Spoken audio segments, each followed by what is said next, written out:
And we begin at 6 o'clock with new information about what you think of redistricting.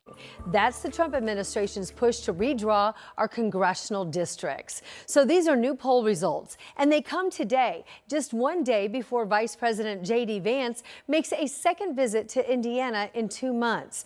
13 News reporter Emily Longnecker breaks down now what is at stake.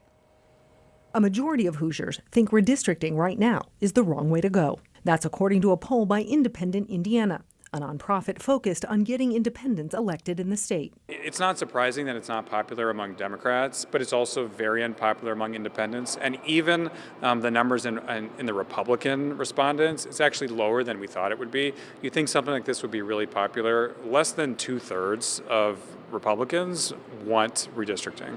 According to the 604 registered voters surveyed, 53% oppose redistricting, 34% support it.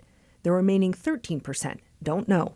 When it comes to what Indiana lawmakers really think, a clear picture has been harder to come by. A handful of lawmakers have publicly stated their position, some for and some against.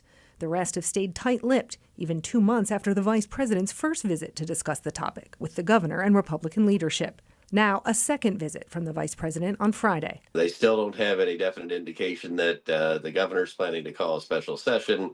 The governor, of course, is saying he wants to wait and see what the legislators want to do. So I think this is putting pressure to get this done. IU political science professor Paul Helmke says he's not surprised by the latest polls results.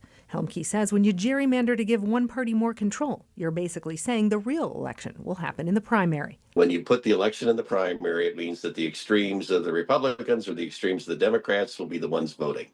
And most people aren't on the extremes. Most people are in the middle. Nobody really knows what's going to happen in terms of the redistricting, whether it goes through or not. But if it does, people, I think, are even more worried about how the voters of Indiana are going to respond. And according to our poll, they're not going to respond positively. That's Emily Longnecker reporting tonight. Now, 2 other notes of interest from this poll that's just out today. The first, 2/3 of Hoosiers surveyed think that it's unfair that independent candidates have to collect thousands of signatures all to appear on a ballot for a congressional seat. Second, it found that most Hoosiers think that straight ticket voting should go away.